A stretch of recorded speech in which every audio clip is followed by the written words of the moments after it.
Hola, buen día a todos. Buen día, profe. Veo que nos estamos conectando muy sobre la hora hoy. Entonces, empezamos en 1 o 2 minutos mientras se conectan todos los compañeros. Ya enseguida.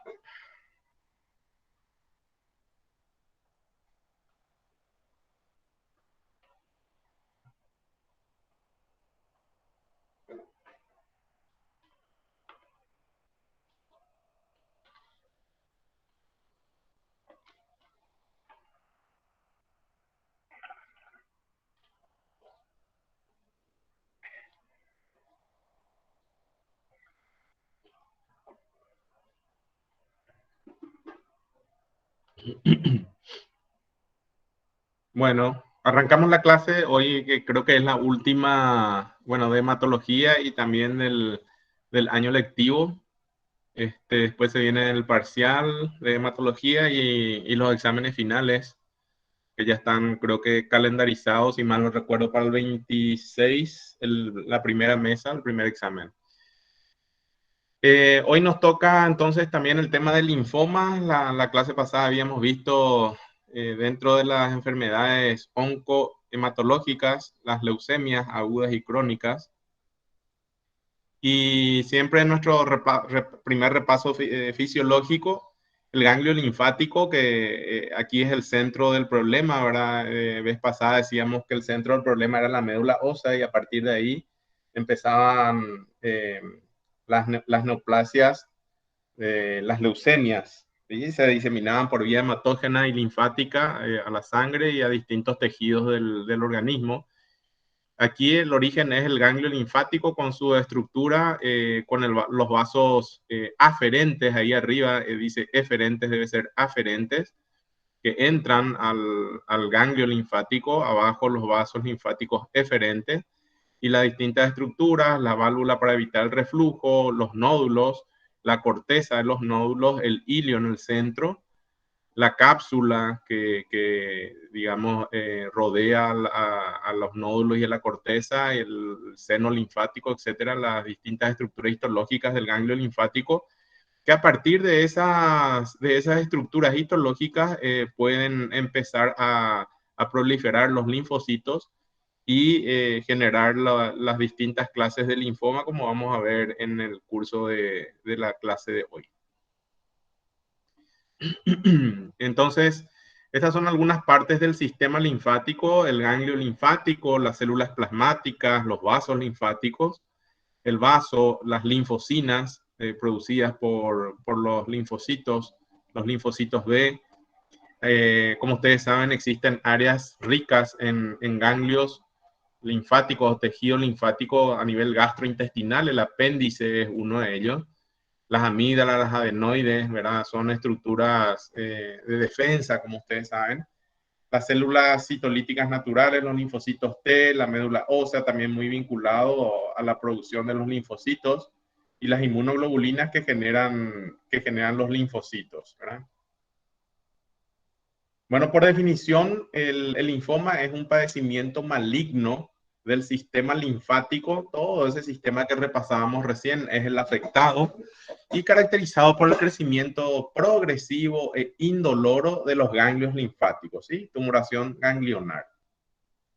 Los linfomas son tipos de cáncer que comienzan con la transformación maligna de un linfocito en el sistema linfático, en cualquier zona del sistema linfático, pero principalmente a nivel de los ganglios. El linfoma de Hodgkin y todos los linfomas no Hodgkin son consecuencia de una lesión en el ADN de un linfocito. Entonces, lesión del ADN de un linfocito, que veíamos mucho eso, la alteración genética en las leucemias, ¿verdad? También aquí tiene que haber una lesión del ADN en el linfocito. Y vamos a ver las dos enfermedades de los linfomas. Primero la enfermedad de Hodgkin y después vemos el que predomina más, que es el linfoma no Hodgkin. Empezamos por la enfermedad de Hodgkin. En cuanto a epidemiología, es predominantemente del sexo masculino en menores de 10 años.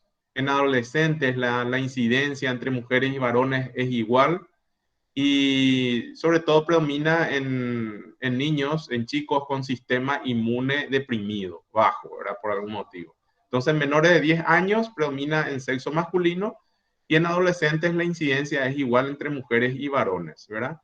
Y se tiene que dar el sistema inmune bajo, adquirido o congénito.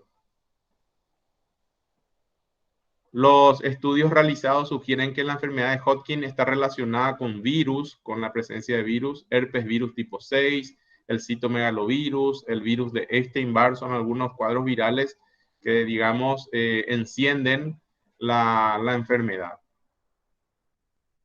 La proteína latente de membrana del virus de Epstein-Barr ha sido encontrada, ¿verdad?, en estructuras celulares de los linfocitos. Y ahí ven la curva un poco de la tasa de incidencia por edad, ¿verdad? Entre los años 2000 y 2003.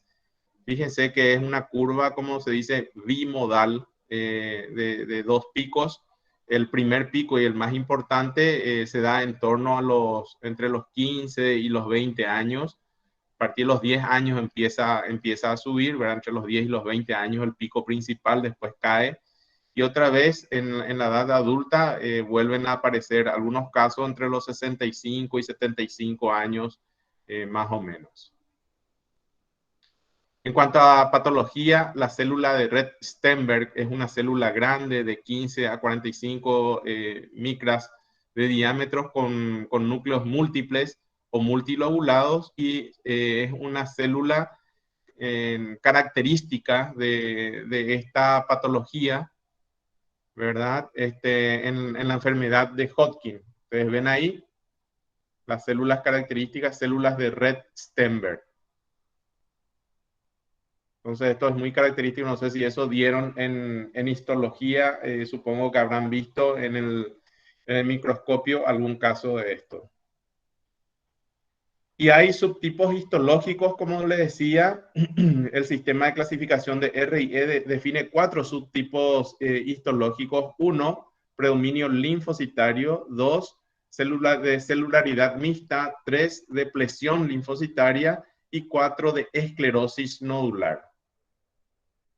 En cuanto a los linfocitos, producen citoquinas y las citoquinas producidas por la enfermedad de Hodgkin son todas esas que se citan a la izquierda. Ustedes ven la columna de citoquina, interleuquina 1, 2, 4, 5, factor de necrosis tumoral, alfa y beta, etc.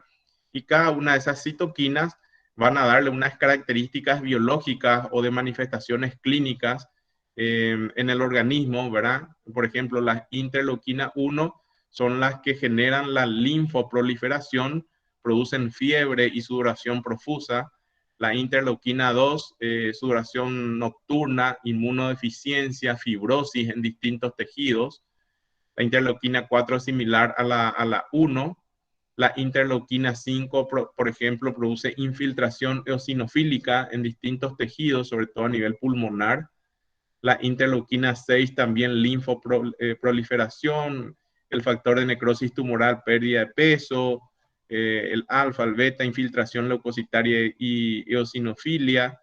Los siguientes, mieloproliferación y fibrosis también, las otras citoquinas. O sea, las citoquinas que van produciendo los linfocitos del linfoma de Hodgkin son los que van a darle la manifestación clínica a la enfermedad y al paciente.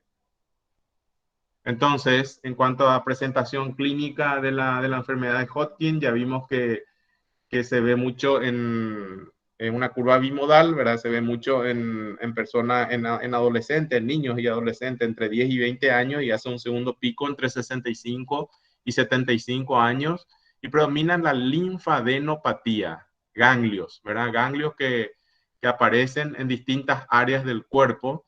Usualmente los pacientes presentan adenopatías. Adenopatías son los ganglios supraclaviculares por encima de la clavícula, en el hueco supraclavicular o en región cervical, y habitualmente son indoloros, son tumoraciones ganglionares que no duelen, ¿verdad? A diferencia de los ganglios que se agrandan por un proceso infeccioso o inflamatorio, que habitualmente cursan con dolor. Los nódulos linfoides afectados son firmes, duros, ¿sí? Y pueden haber masas mediastinales que provocan tos o síntomas de compresión bronquial o traqueal. Esto es bastante característico de la enfermedad de Hodgkin. Vamos a ver, creo que dentro en la siguiente, una imagen de una... Bueno, estos son las masas ganglionares a nivel del hueco supraclavicular y en la región cervical, por ejemplo, de este paciente. Y eso va a producir, obviamente, distintos síntomas sistémicos, ¿verdad? Fatiga, anorexia, pérdida de peso. Ya saben ustedes, anorexia, hiporexia, pérdida del apetito, ¿verdad? Eh, entonces el paciente baja de peso, está cansado, aparece fiebre inexplicable sin un foco infeccioso claro o evidente, con temperaturas mayor a 38 grados centígrados. Ya decíamos también que eso se acompaña a veces con mucha sudoración, sobre todo a la noche. Pérdida de peso inexplicable y prurito o dolores óseos, a veces dolores articulares inexplicables, ¿verdad? Ya hablamos en las leucemias, mucho ojo con el síntoma de prurito, ¿verdad? Muchas veces tenemos muchos pacientes que vienen, o algunos pacientes que vienen al consultorio, sobre todo en edad adulta, con prurito, picazón en la piel, verán todo el cuerpo, sobre todo en los brazos, en las extremidades. Y bueno, hay que estar atento, ¿verdad? En las mujeres, en épocas de menopausia o de climaterio, es característico también el prurito, ¿verdad? Y es un motivo de consulta frecuente, pero no tenemos que menoscabar este síntoma y sobre todo en personas adultas, mujeres adultas, considerar como un síntoma de alguna patología oncológica, ¿verdad? Las patologías biliares con obstrucción biliar y aumento de bilirrubina y fosfatasa alcalina también se manifiestan con mucho prurito, eso entre paréntesis. Y ahí lo que le decía, fíjense un poco en esta radiografía, una imagen, ¿verdad?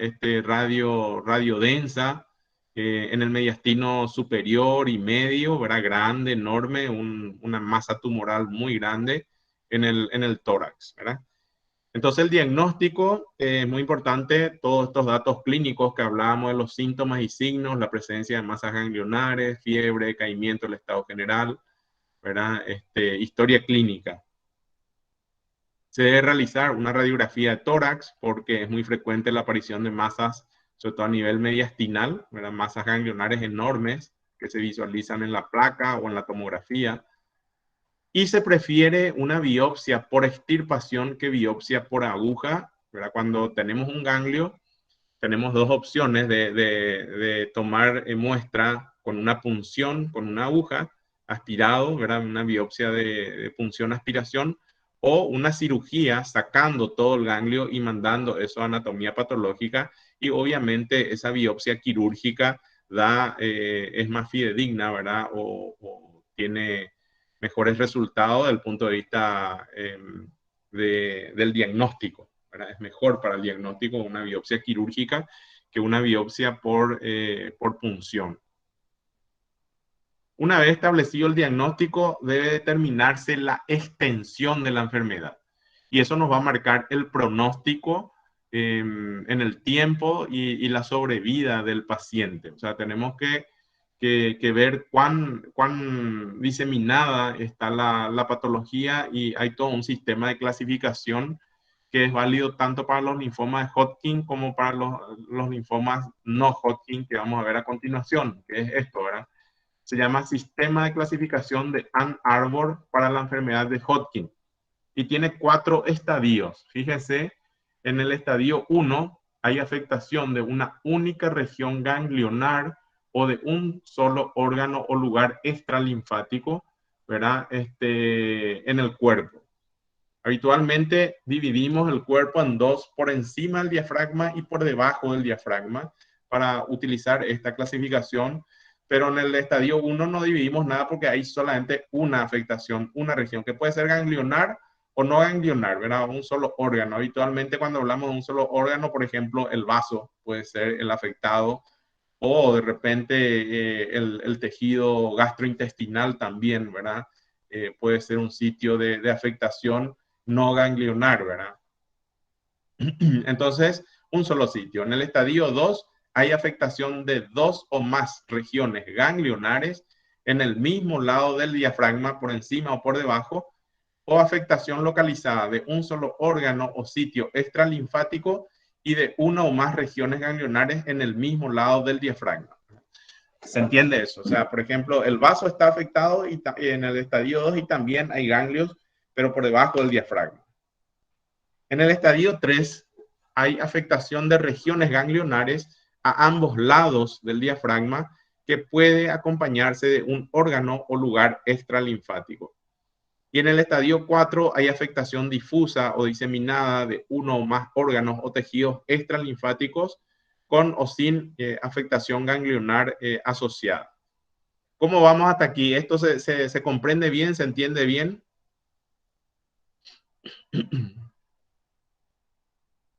Sí, profe. Sí, profe. Bueno, y ahí tenemos algunas imágenes para ser más claros. Fíjense, la etapa 1, por ejemplo, enfermedad localizada, una sola región de ganglio linfático o un solo órgano. Ven allá arriba los ganglios a nivel cervical que están marcados en color más rojo, ¿verdad? Entonces, en la etapa 2, dos o más regiones de ganglios linfáticos en el mismo lado del diafragma. ¿Ven? Por encima del diafragma, las dos zonas afectadas. En la etapa 3, dos o más regiones de ganglios linfáticos por arriba y por debajo del diafragma. Fíjense ahí, ¿verdad? En la región glútea y arriba en la región cervical. Y en la etapa 4, enfermedad extendida, varios órganos con o sin afectación de ganglios linfáticos y por abajo y arriba del diafragma. Fíjense ahí, por debajo del diafragma está comprometido el hígado, nos muestra en color rojo, el fémur de la pierna izquierda, ganglios de la región inguinal y ganglios en la región cervical. Entonces, clarito está cómo clasificamos las distintas etapas y obviamente eso nos va a dar el pronóstico, mejor o peor pronóstico de acuerdo a la extensión. ¿Recuerdan ustedes el anillo de Waldeyer, verdad? Que es un área muy rica en tejido hemolinfático ganglionar. Las regiones cervical, supraclavicular, occipital, preauricular, ¿verdad? Por delante del pabellón auricular, la región preauricular, supraclavicular, por encima entre el hueco supraclavicular. Esos son zonas ricas en ganglios, la axila, la zona pectoral, el mediastino es muy rico en ganglios, los brazos no tanto, ¿verdad? La región paraórtica sí, la región ilíaca en el abdomen, la región inguinal sobre todo, muy rica en ganglios y el hueco popliteo. Entonces, sobre todo, no podemos nosotros dejar de examinar un paciente buscando ganglios en la región cervical, ¿verdad? Occipito cervical en la parte posterior y baja de la cabeza, vamos buscando por ahí hacia atrás, ¿verdad? En las regiones carotídeas, los costados, en los cuellos, vamos bajando, vamos al hueco supraclavicular, tenemos que palpar y buscar ganglios, masas o agrandamientos ganglionares, la axila, ¿verdad? En semiología van a ver cómo se hacen las maniobras para buscar los ganglios, pero básicamente se le hace levantar el brazo al paciente, que ponga la mano por detrás de la cabeza, ¿verdad? Levanta eso y ahí inspeccionamos y palpamos la axila. Tenemos que hacer eso, después vamos al abdomen y en el abdomen sobre todo la región inguinal, ¿verdad? La región inguinal, ahí buscamos también ganglios. Inguinal y axilar y la parte cervical es mandatorio la búsqueda de ganglios. Y por supuesto después con las imágenes, ¿verdad? Las ecografías a nivel abdominal, las tomografías de tórax, abdomen y pelvis. Y después hay otros estudios también hoy en día, ¿verdad? Como el PET scan, por ejemplo, que nos van a captar áreas comprometidas. Hay diagnósticos diferenciales en la enfermedad de Hodgkin, infecciones, por ejemplo, micobacterias atípicas o la tuberculosis misma, la micobacteria de tuberculosis. La toxoplasmosis, ¿verdad? Transmitida por las heces y la orina del gato, que producen agrandamientos ganglionares y cuadros febriles. El linfoma no Hodgkin, obviamente, diagnóstico diferencial. Mononucleosis infecciosa producida por el virus del Epstein-Barr. El citomegalovirus también generalmente produce un cuadro infeccioso que empieza en garganta, en faringe, ¿verdad? Una faringitis, y después aparecen las adenomegalias, sobre todo en región cervical. Y otros cánceres, como por ejemplo el carcinoma nasofaringeo, son algunos diagnósticos diferenciales que tenemos que considerar cuando tenemos pacientes con tumoraciones ganglionares o con masas ganglionares, sobre todo en región cervical. El tratamiento de la enfermedad de Hodgkin se hace en base a quimioterapia, a regímenes de quimioterapia con esas drogas, ¿verdad? No les voy a insistir mucho en esto, pero hay distintos esquemas que se repiten cada 28 días, ¿verdad? Se van repitiendo cada 28 días. Y el pronóstico depende mucho del pronóstico de sobrevida y de respuesta al tratamiento, depende mucho del estadio, ¿verdad? Obviamente un estadio 1 tiene mejor respuesta y pronóstico que los estadios avanzados de 3 y 4, por ejemplo.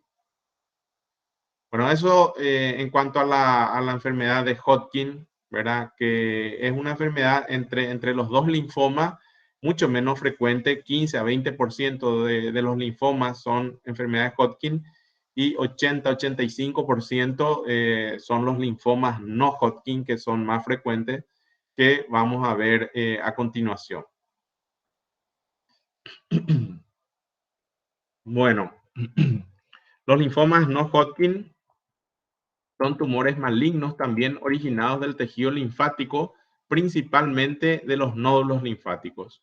Otra vez ahí les muestra un poco la imagen del ganglio y de las zonas donde habitualmente tenemos mucho tejido linfoide. Tejido linfoide es el término, no tejido linfático, ¿verdad? Y acá, esto también desde el punto de vista de origen o de causa, tenemos traslocaciones cromosómicas, así como en las leucemias, que predisponen la aparición del linfoma no Hodgkin. También están vinculados infecciones, sobre todo virales, influyen muchos factores ambientales, estados de inmunodeficiencia e inflamación crónica que vamos a ver enseguida. Entonces los linfomas se dividen en dos tipos de neoplasia, Hodgkin y no Hodgkin. Aproximadamente el 85% de los tumores malignos de este tipo son no Hodgkin, linfoma no Hodgkin. Y la edad media de diagnóstico en este caso del linfoma no Hodgkin se presenta en la sexta década de vida, ¿verdad? Recuerdan que el otro era una curva bimodal, principalmente en adolescentes, en la adolescencia, y esto sí, a diferencia del Hodgkin, es predominante en la sexta década de la vida. El linfoma no Hodgkin incluye en varios subtipos clínico-patológicos, ¿verdad? Con diferentes epidemiologías, etiologías, morfología, inmunofenotipo, genética y también respuesta terapéutica. Entonces, volviendo un poco al linfoma de Hodgkin en la histología, ¿qué es lo característico cuando ven la histología del linfoma de Hodgkin?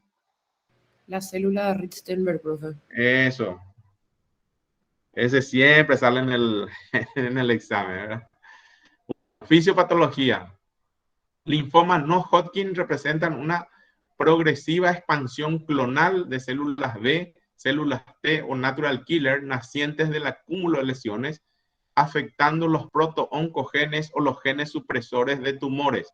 ¿Se acuerdan que nuestro cromosoma, ¿verdad? El ADN, tiene áreas que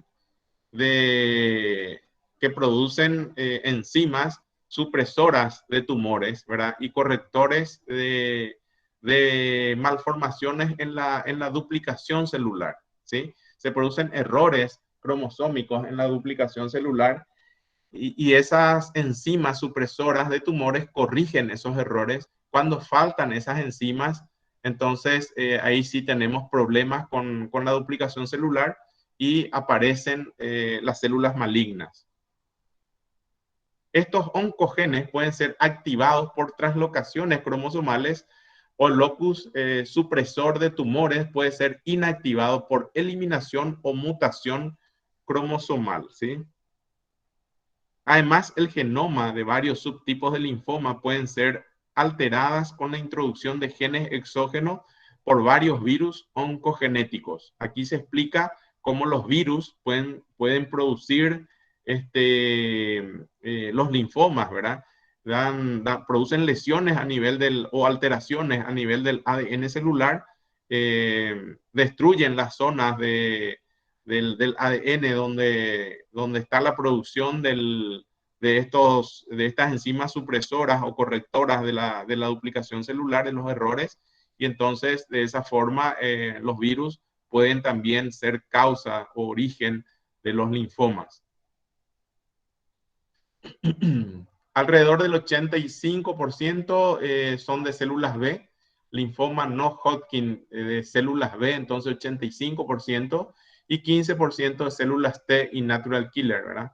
Un porcentaje muy pequeño proviene de macrófagos. Los tumores se caracterizan por su nivel de diferenciación, el tamaño de células de origen, la velocidad de proliferación y el patrón histológico de crecimiento, ¿verdad? O sea, todos estos datos nos van a tipificar el tipo exacto del linfoma no Hodgkin, ¿verdad? Y el pronóstico y también el tratamiento, ¿verdad? Que hay diferencias de tratamiento de acuerdo al subtipo del linfoma de no Hodgkin. Los tumores que crecen de una manera nodular tienden a ser más benignos que los que crecen en un patrón difuso, ¿sí? Dentro del ganglio, los nódulos, cuando es nodular, solamente el linfoma es más benigno que cuando el patrón es difuso, cuando afecta a todo el ganglio. Los linfomas de células pequeñas son menos agresivos que los de células grandes, que son de mediano y alto grado. También todas estas son preguntas de exámenes. O sea, cosas que tenemos que saber bien, ¿verdad? Etiología y en cuanto a las translocaciones cromosomales, esto tenemos que saber que hay translocaciones, ¿verdad? Que son características de la enfermedad de no-Hodgkin. No, esto no hace falta retener la memoria, sí saber que existen estas translocaciones, eh, que estas anormalidades cromosomales más frecuentes, ¿verdad? Son las asociadas con el linfoma no Hodgkin. Ahí arriba ustedes tienen, ocurren en el 85% de los linfomas foliculares y en el 28% de los linfomas no Hodgkin de alto grado, que son los más malignos. Y resultan en la eliminación del inhibidor de apoptosis de oncogenes, en una sobreexpresión de reguladores de ciclos celulares y en una expresión de proteínas aberrantes encontradas en la mayoría del linfoma de células grandes, ¿sí? Cada vez se está estudiando más el tema del impacto de las alteraciones genéticas, no solamente en la enfermedad, en el linfoma no Hodgkin, sino en todas las patologías neoplásicas. Con respecto a las infecciones, algunos virus están implicados en la patogénesis del linfoma no Hodgkin, probablemente por su habilidad de inducir estimulación crónica antigénica y desregulación de citoxinas que lleva a una estimulación no controlada de células B, T y proliferación y linfomagénesis. ¿Sí? ¿Se entiende? Ya hablamos también de la aparición de partículas virales dentro del ADN de los linfocitos que alteran la cadena del ADN y bueno, producen alteraciones que predisponen a la aparición neoplásica de los linfocitos. El virus de Epstein-Barr está asociado al linfoma de Burkitt. Esto es característico, un tipo de linfoma que afecta sobre todo a la región de la cara. Del linfoma sinonasal de Hodgkin, entre otros. Un ratito voy a responder una llamada y estoy enseguida otra vez.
De vuelta, estábamos con el tema de los virus que producen las alteraciones, ¿verdad? Entonces el del Epstein-Barr, que es el que produce la mononucleosis infecciosa, está asociado al linfoma de Burkitt, linfoma sinonasal, ¿verdad? En la región del anillo de Waldeyer. También con el linfoma de Hodgkin, ¿verdad? Entre otras lesiones que pueden producir. Los virus tipo 1 de leucemias de células T causan una infección latente mediante la transcripción inversa de células T activadas. Y ese es un virus que es endémico en ciertas áreas de Japón y las Islas Canarias. Y aproximadamente 5% de los portadores desarrollan un linfoma. Es un virus tipo el herpes, ¿verdad? Que está latente en el caso del herpes en las células nerviosas, ¿verdad? En los nervios. Habitualmente ahí se encuentran latentes. Bueno, esto también es algo similar y se vincula mucho a linfomas en esas zonas del mundo. El virus de la hepatitis C está asociado al desarrollo de expansiones de células B y ciertos subtipos de linfoma no Hodgkin, como por ejemplo el linfoma de Malt, ¿verdad? Que se ve en los pulmones. Fíjense ahí la etiología, la histología de esa lámina. El sarcoma de Kaposi está asociado a producir linfomas en pacientes con HIV, ¿verdad? El sarcoma es un tumor que cada vez vemos menos, ¿verdad? Antes, cuando no teníamos los tratamientos modernos para el HIV, ¿verdad? Y los pacientes quedaban con mucha inmunodepresión, llegaban con mucha inmunodepresión, llegaban con lesiones de sarcoma de Kaposi y también eso inducía la producción de linfomas. En realidad, podemos decir que el virus del HIV mismo per se, ¿verdad? No solamente asociado a sarcoma de Kaposi, eh, digamos, aumenta la posibilidad de aparición de linfomas. Y ojo con esto, ¿verdad? El Helicobacter pylori está asociado al desarrollo de linfomas gastrointestinales, particularmente los linfomas de Malt también, ¿verdad? ¿Se acuerdan cuando hablamos de gastritis? Creo que conmigo dieron la clase de gastritis, hablábamos del Helicobacter pylori, esa bacteria que se encuentra a nivel del estómago, en la mucosa gástrica y duodenal, ¿verdad? Y que produce una lesión crónica de inflamación, a la larga puede estar asociado también al desarrollo de linfomas a nivel gastrointestinal, ¿verdad? Entonces, de ahí la importancia de tomar en serio a los pacientes con gastritis crónica, estudiarlos, hacerle la endoscopía, tomarle las biopsias, ¿verdad? Y si hay helicobacter, hacer el tratamiento correspondiente de erradicación del Helicobacter pylori. Quien más, quien menos, seguro, aquí tiene síntomas de gastritis, ¿verdad? Y acidez, malestar, dispepsia, háganse ver, ¿verdad? No se dejen estar, porque vemos muchos pacientes de distintas edades, jóvenes, adultos jóvenes, que se aguantan los síntomas, ¿verdad? Que toman antiácidos, que toman inhibidores de bomba de protones, omeprazol, etcétera, y conviven con eso durante meses y años y no se hacen los estudios correspondientes, me refiero sobre todo a la endoscopía. Saliendo ya, entonces en primer lugar vimos las alteraciones citogenéticas, en segundo lugar vimos el impacto de las enfermedades virales, sobre todo, ¿verdad? Y ahora vemos un poco los factores ambientales que son causas de los linfomas, ¿verdad? Y acá también vemos los mismos factores ambientales que hablábamos en las leucemias, la radiación, ya hablamos el miércoles de la radiación generada sobre todo por los estudios radiológicos, las radiografías, sobre todo cuando usamos en forma muy reiterativas, la tomografía, les decía la vez pasada que irradia muchísimo, una tomografía de cráneo, de tórax, de abdomen, de pelvis, ¿verdad? Y muchas veces los pacientes vienen, ellos no saben eso, ¿verdad? Y nos exigen tomografías por X motivo, por cefaleas, por migrañas, ¿verdad? O por cualquier molestia, cualquier tos o cualquier molestia abdominal, quieren estudios tomográficos y no saben que se están sometiendo a radiaciones muy severas, ¿verdad? Entonces nosotros tenemos que ser bien claros y estrictos con los pacientes explicándoles el riesgo de la radiación. Las quimioterapias para tratar cualquier enfermedad neoplásica también, ¿verdad? Pueden ser factores que contribuyan a la aparición de los linfomas, tanto de Hodgkin como de no Hodgkin. Y ni hablar de los químicos, hablábamos de los pesticidas, los herbicidas, solventes, polvos, pero no solamente los pesticidas y herbicidas, también las pinturas, ¿verdad? Para el cabello, químicos orgánicos, las pinturas de los pintores que utilizan distintos productos o en las industrias, ¿verdad? De ahí la importancia de los sistemas de protección laboral, ¿verdad? Estas personas que trabajan con estas sustancias es demasiado importante y se tienen que considerar en las industrias. Pasando entonces los factores ambientales, vamos a los estados de inmunodeficiencia que pueden ser congénitos y adquiridos de inmunodeficiencia, están asociados a alta incidencia de linfoma no Hodgkin y de alta agresividad. La enfermedad celíaca están asociados también a un alto riesgo de linfomas malignos, ¿verdad? O sea, la enfermedad celíaca no diagnosticada o no controlada, ¿verdad?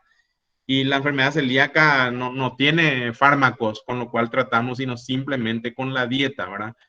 Un paciente celíaco con la dieta estricta está curado, se considera una persona normal, pero un paciente celíaco que no se adhiere a la dieta para enfermedad celíaca, evitando el gluten y sus derivados, es un paciente de alto riesgo que va a tener muchas reacciones en todo el cuerpo, en la piel, cabello, lesiones, dermatitis, eczema, anemia crónica, ¿verdad? Hablábamos de la anemia crónica de la enfermedad celíaca y también el riesgo de aparición de linfomas. Entonces, la enfermedad celíaca también es otra cuestión que tenemos que tomar muy en serio y considerar mucho, ¿verdad? Para evitar la aparición de este tipo de neoplasias. Finalmente, la inflamación crónica observada en pacientes con enfermedades autoinmunes, como por ejemplo el síndrome de Sjögren.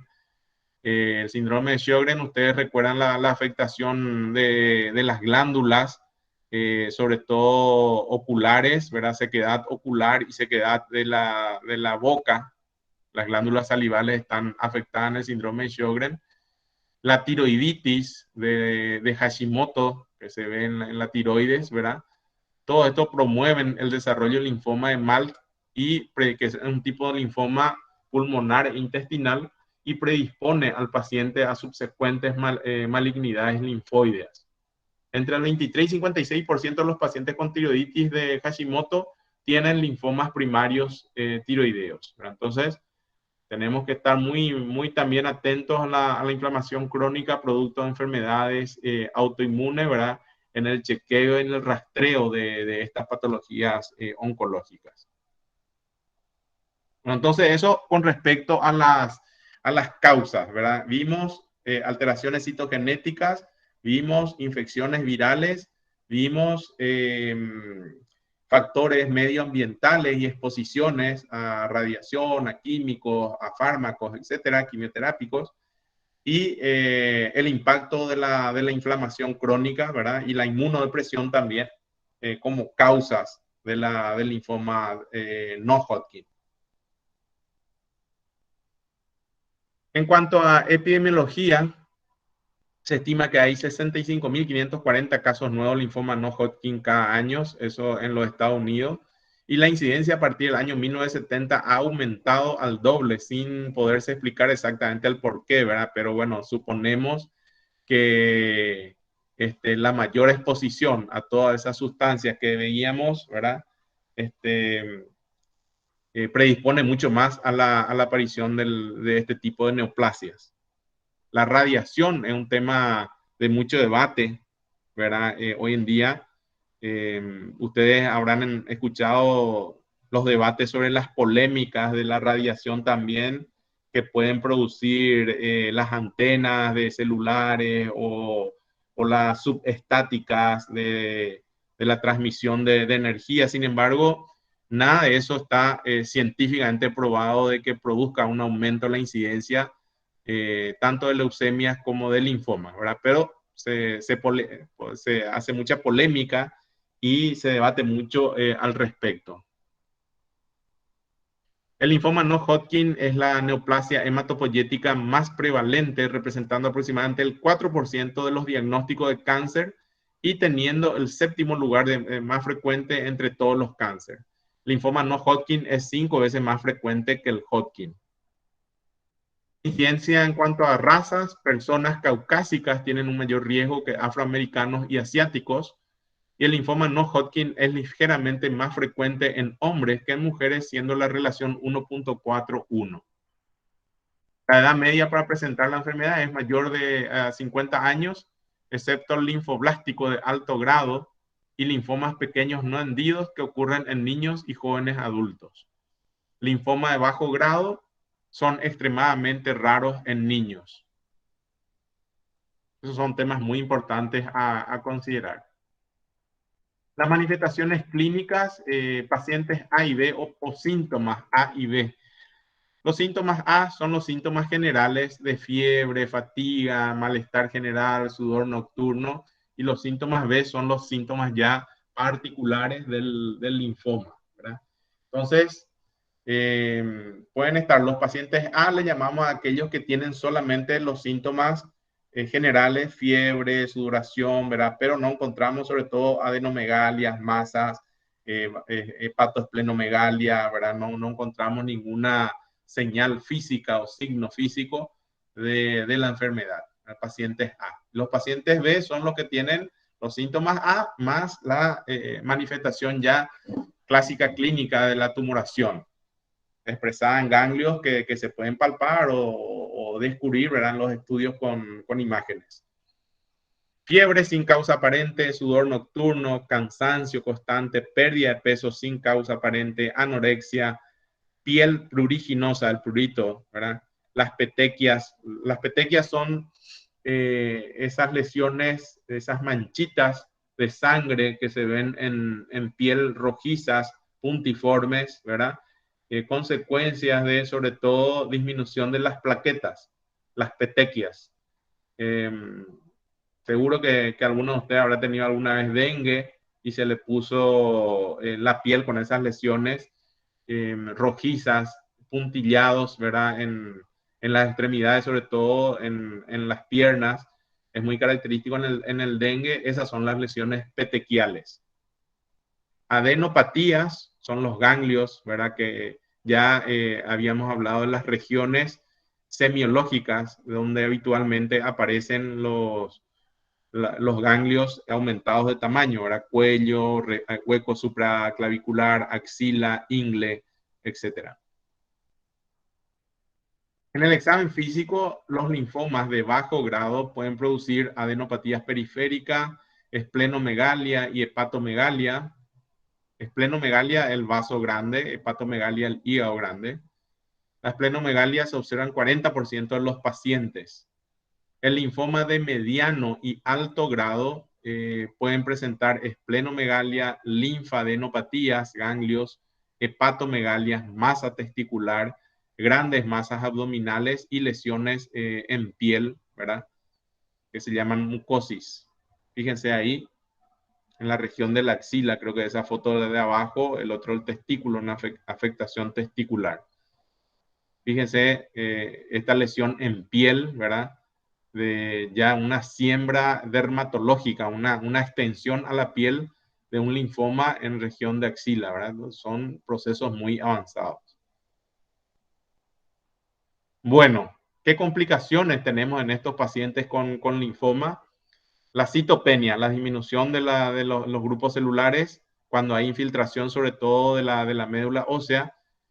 Aparece anemia, neutropenia, trombocitopenia, plaquetas bajas, neutropenia, los neutrófilos bajos, secundario al infiltrado de la médula, ¿verdad? Además se puede observar anemia hemolítica autoinmune en algunas variantes del linfoma no Hodgkin. ¿Se acuerdan de la anemia hemolítica autoinmune? Que los linfocitos producían anticuerpos que se dirigían a los antígenos de superficie de la membrana del hematíe y lo destruye, ¿verdad? Y genera una destrucción celular del hematíe o del eritrocito.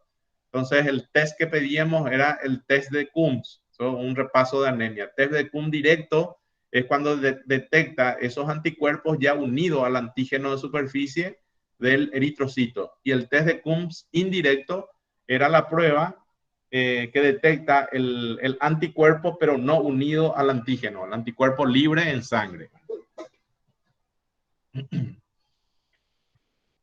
Pueden aparecer sangrados secundarios a trombocitopenia o coagulación intravascular diseminada, infecciones secundarias a neutropenia. Neutropenia ya productos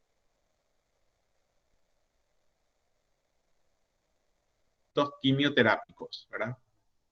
Problemas cardíacos secundarios a efusión del pericardio. Efusión quiere decir generación de líquido del pericardio y eso produce un derrame pericárdico, o arritmias por metástasis cardíaca, ¿verdad? Estas son situaciones clínicas ya muy raras, ¿verdad? Tiene que estar muy avanzado el proceso para llegar a eso. Compresión de la médula por metástasis vertebral y fracturas vertebrales. Problemas neurológicos por linfoma en sistema nervioso central o meningitis linfomatosa.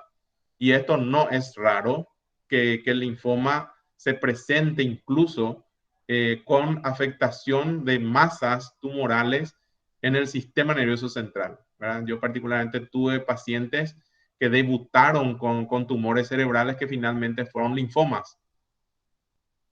La siembra de las meninges, también así como las leucemias, ¿se acuerdan las leucemias linfoblásticas agudas de los niños que producían mucha siembra a nivel de las meninges?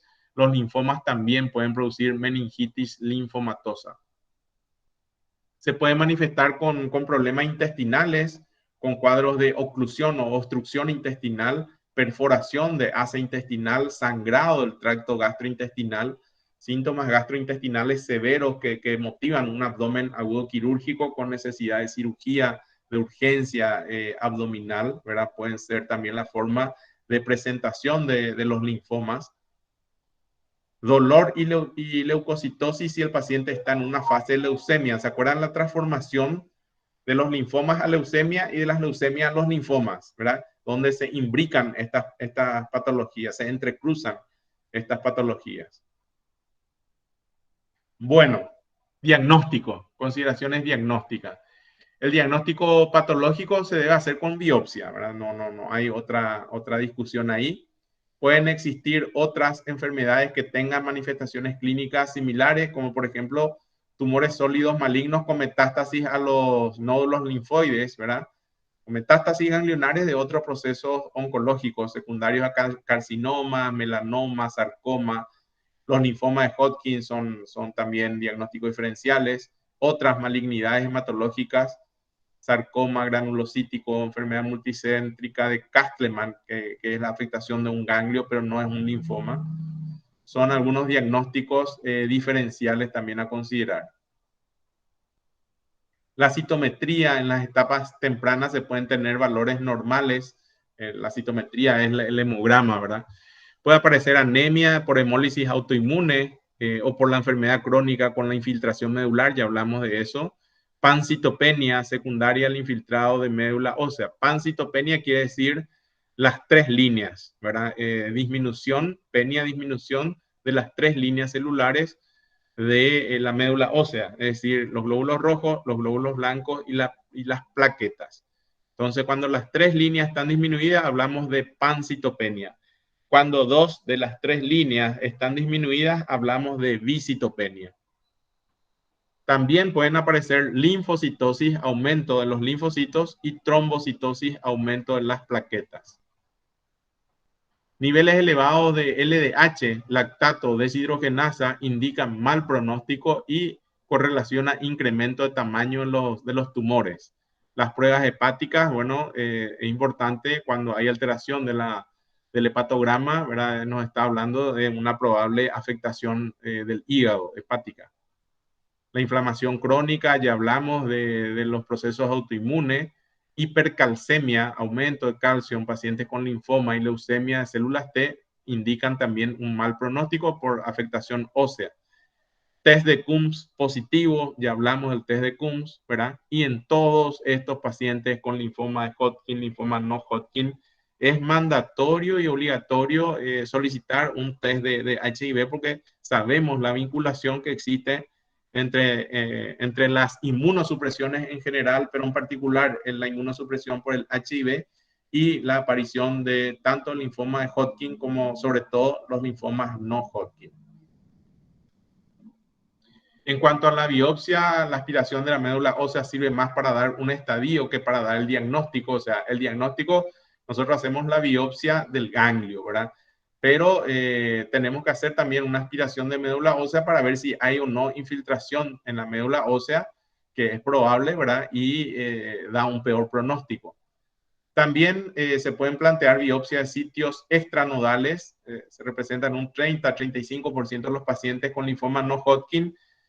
La afectación de sitios extraganglionares, siendo el sitio más frecuente el gastrointestinal, ¿verdad? Y ahí vemos cómo se hace la punción de la médula espinal, por ejemplo, o una punción lumbar también, que eso en clínica médica van a ver, o sobre todo cuando hagan el internado o la residencia, cómo se hacen estas punciones, ¿verdad? Ahí hay una aspiración de la médula ósea, dice a la derecha, médula ósea y biopsia en la cresta ilíaca, ¿verdad? La punción lumbar para linfomas no Hodgkin agresivos y difusos, tenemos que hacer una punción lumbar. Y también en los linfomas relacionados con HIV o si hay signos y síntomas del sistema nervioso central, es mandatorio hacer una punción lumbar buscando linfomas en el sistema nervioso. Las etapas, parecido también a la enfermedad de Hodgkin, en la etapa 1, el linfoma no Hodgkin involucra un solo nódulo linfático o está localizada en una zona o región extralinfática por encima o por debajo del diafragma, pero una sola zona.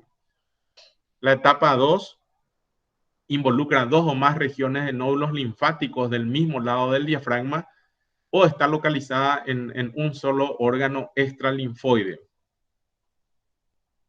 La etapa 3 involucra nódulos linfáticos en ambos lados del diafragma que puede ser acompañado por involucramiento de un órgano extralinfático o sitio, vaso o ambos. Y en la etapa 4, compromiso de un órgano extralinfático aislado en ausencia de compromiso de un ganglio linfático regional adyacente, pero junto con enfermedad en sitios distantes, ambos lados del diafragma también, ¿verdad? Y ahí algunas nomenclaturas, cuando se pone N, estamos hablando de ganglios linfáticos, H hace referencia al hígado, L, lang, pulmón, ¿verdad? M, médula ósea, S, vaso, despleno, P, pleura, O, óseo, hueso, perdón, D, piel. Y esto para graficar un poco mejor también, la etapa 1, compromiso de un solo sitio linfático, es decir, región ganglionar, puede ser el anillo de Waldeyer, el timo o el vaso, o compromiso localizado de un órgano o sitio extralinfático único en ausencia de cualquier compromiso de ganglios linfáticos. Poco frecuente en un linfoma de Hodgkin, por ejemplo, ¿verdad? Pero sí, eso puede ocurrir en linfoma no Hodgkin, estadio 1. En el estadio 2 hay compromiso de dos o más regiones de ganglios linfáticos del mismo lado del diafragma o compromiso localizado de un órgano o sitio extralinfático único relacionado con compromiso de un ganglio linfático regional con compromiso de otras regiones de ganglios linfáticos del mismo lado del diafragma o sin ella. Y el número de regiones comprometidas se puede indicar con un subíndice en números arábigos. Por ejemplo, estadio 2, 3, ¿verdad? O 4 o 5. ¿Se entiende esto, verdad? Están siguiendo bien. Bastante parecido al no Hodgkin, algunas pequeñas variaciones. En el estadio 3 hay compromiso de regiones de ganglios linfáticos en ambos lados del diafragma que también se puede acompañar por diseminación extralinfática relacionada con compromiso de un ganglio linfático adyacente o compromiso del vaso o ambos. El compromiso esplénico se designa con la letra S. Y en el 4 hay compromiso difuso o diseminado de uno o más órganos extralinfáticos con compromiso relacionado con ganglios linfáticos o sin este. O compromiso de un órgano extralinfático aislado en ausencia de compromiso de un ganglio linfático regional adyacente, pero junto con enfermedad en sitio distante. El estadio 4 incluye cualquier compromiso al hígado, la médula ósea o los pulmones, ¿verdad? Que no sea por diseminación directa desde otro sitio líquido cefalorraquídeo. No sé si alguien ahí quería preguntar algo.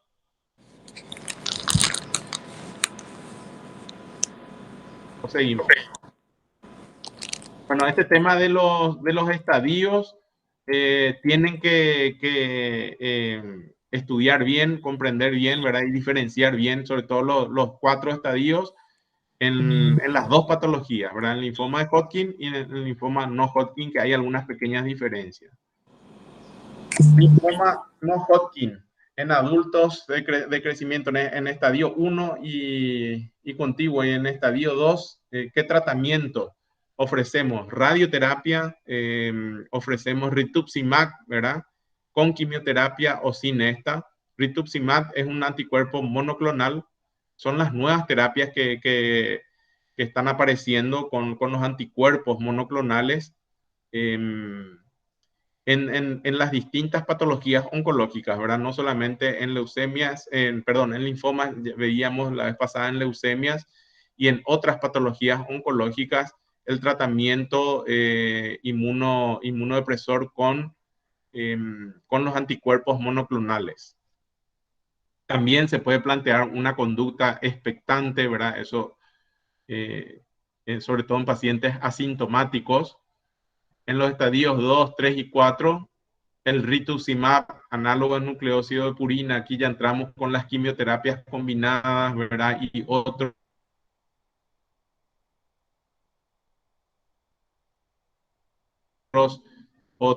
nuevos anticuerpos monoclonales. Rituximab son algunas estrategias terapéuticas que en esto no le vamos a insistir mucho, ¿verdad? En este momento, pero tenemos que saber que existen distintas estrategias, sobre todo con quimioterapias y con anticuerpos monoclonales. Opciones de tratamiento estándar para el linfoma no Hodgkin de crecimiento lento, recidivante en adultos. También, ya cuando hay recidivas, quimioterapia, rituximab, lenalidomida, anticuerpos monoclonales anti-CD20 radiomarcados, ¿verdad? Y radioterapia paliativa, cuando hay grandes masas tumorales, la radioterapia, que es un tratamiento no curativo, sino paliativo, ¿verdad? Acá están los esquemas, el R-CHOP, ¿verdad? Que manejan los hematólogos, y el rituximab, que es el anticuerpo monoclonal anti-CD20.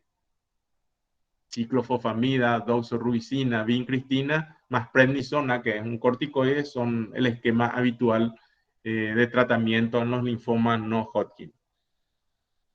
El trasplante de médula ósea o trasplante de célula madre, hablábamos también en las leucemias, ¿verdad? Cuando hay infiltración de médula ósea, tenemos que suprimir toda la médula ósea y ofrecer un trasplante. Son situaciones extremas y ya muy delicadas, muy graves, ¿verdad? Y hay un tratamiento del síndrome de lisis tumoral, y también se tiene que hacer profilaxis del sistema nervioso central, así como se hacía eso, ¿se acuerdan? En la leucemia linfoblástica aguda en los chicos con leucemia linfoblástica aguda. El pronóstico, la sobrevida a 5 años va a ser de 63%, dependiendo de los siguientes factores: la histología, la etapa, el tamaño de los tumores, el estadio 1, 2, 3, 4, la edad del paciente también, mayores de 60 años, peor pronóstico, niveles de lactato deshidrogenasa, normal versus elevado, normal mejor pronóstico, elevado peor pronóstico, y presencia de enfermedades extranodales, o sea, si hay afectación de otros tejidos fuera de los ganglios, también peor pronóstico, ¿verdad? Estos son temas muy importantes que tenemos que saber bien. Entonces se da puntajes, y con este modelo la sobrevida en un estado libre de recaída a los 5 años son 0 a 1 factor 75%, 2 a 3 factores 50%, y 4 o 5 factores 25% de sobrevida a los 5 años. Mal pronóstico, pacientes con inmunodeficiencia, relación entre remisión completa y tiempo de respuesta tiene un pronóstico significativo. Pacientes que no alcanzan su recaída para su tercer ciclo de quimio tienen peor pronóstico. Y pacientes con linfoma de células T o natural killer tienen peor pronóstico que aquellos con linfoma de células B. Anormalidades en los cromosomas 1, 7 y 17 tienen peor pronóstico. Y estos temas de mal pronóstico son también muy importantes conocerlos bien. Aproximadamente 70% de pacientes con linfoma no Hodgkin de mediano y alto grado recaen o nunca responden al tratamiento inicial. O sea, pacientes de mediano y alto grado de diferenciación, ¿sí? La mayoría de las recurrencias son dentro de los primeros 2 años de acabar el tratamiento. Y entre 5 a 10% de los pacientes que tienen recaídas o linfoma no Hodgkin resistente siguen vivos dentro de los siguientes 2 años. O sea, muy poco, ¿verdad? 5%. Bueno, hasta aquí el tema también del linfoma no Hodgkin. No sé si tienen alguna pregunta. No es muy complejo, muy complicado. Los diagnósticos en estos casos son fáciles de hacer porque básicamente es, sobre todo cuando hay ya lesiones ganglionares, la biopsia y rápidamente tenemos el diagnóstico. Después tenemos que hacer el proceso de estadificación de acuerdo a esas escalas que vimos y ya directamente iniciar el tratamiento con hematología, ¿verdad? Los linfomas no Hodgkin, sobre todo, vemos en clínica médica, nosotros vemos pacientes, tenemos pacientes. Linfoma de Hodgkin es menos frecuente que el clínico vea, en pediatría ven un poco más.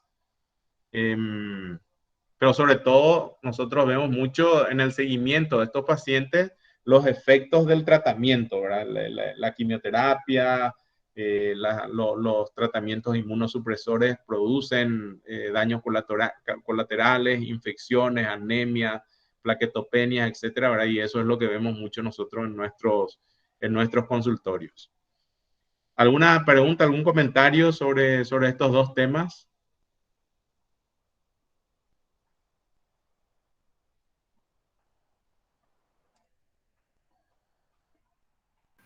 Creo que no hay, doctor.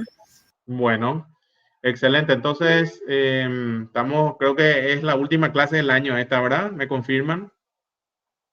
Sí, doctor, la última.